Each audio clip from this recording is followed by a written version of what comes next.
நான் குட்டப்பத்தியில் இருந்தபோது இப்போ நீங்கள் எந்த சுவாமி இன்ஸ்டிடியூஷன் பார்த்தாலும் ஒரு பிள்ளையார் விக்கிரகம் இருக்கும். விக்னநாசகர் அவருடைய விக்கிரகம் இருக்கும்.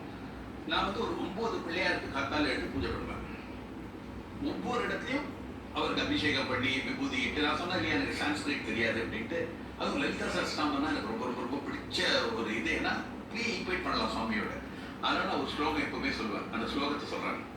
சர்வதேவதா நீத்த ஸ்வரூப ஸ்ரீ சச்சிதானந்த மூர்த்தி, அவ்யாஜ கருணாமூர்த்தி, அகந்திருத கருணாமூர்த்தி, அகண்ட காருண்ய மூர்த்தி, கர்மத்வம்சன், காரணம் பாராமல் கருணை புரியும் கடவுள், கண்களில் தயையால் எப்பொழுதும் ஈரம் நிறைந்தவர், உள்ளத்தில் தயையால் எப்பொழுதும் ஈரம் நிறைந்தவர், சலிப்பே இதை கருணை புரியும் கடவுள், தன் பாதங்களை வணங்குவோர் அகத்தில் உள்ள இருளை நகத்தின் காந்தியினால் நீக்கும் கருணாதரங்கன் கலியுக வரதன், கண்கண்ட தெய்வம் நித்திய கிளிந்தன் சர்வாதாரி, தள்ளத்தக்கதும் கொள்ளத்தக்கதும் இல்லாதவர், தான் தானேயாகி நிற்பவர், தன்னினும் நிக்காக இல்லாதவர், தனது ஆனந்தத்தில் பிரம்மாவின் ஆனந்தம் முதலியவற்றை ஒரு திவலை போல் செய்பவர், தனது சிவந்த திருமேனியின் காந்தியின் வெள்ளத்தால் உலகத்தையும் மூடச் செய்பவர், எவராலும் மீற முடியாத கட்டளையின் இருப்பிடம், எவர் பாதத்தூளி வேத மாதாவின் ஒலிட்டில் விளங்கும் சிந்தூரமோ அவர், கர்மம் இல்லாதவர், பரிகிரகம் இல்லாதவர், என் தோலின் உணர்ச்சியை உறைபவர், தீவிரமான உணர்ச்சிகளை உண்டாக்குபவர், சம்சார சேற்றில் புதைந்தவரை தூக்கி விடுவதில் மிகுந்த சாமர்த்தியம் வாய்ந்தவர், சம்சார காட்டை அழிக்கும் கோடாரி போன்றவர், பற்பராலக்கர் பற்பராலக்கர் பற்பராலக்கர் தனில்லதா சமருஷி,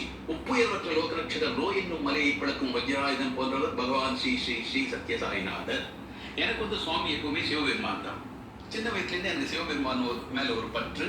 அதனால அவர் தான் எல்லாமே இருந்தாலும் நான் வணங்குறது அவர் சிவபெருமான். அப்போ அவர்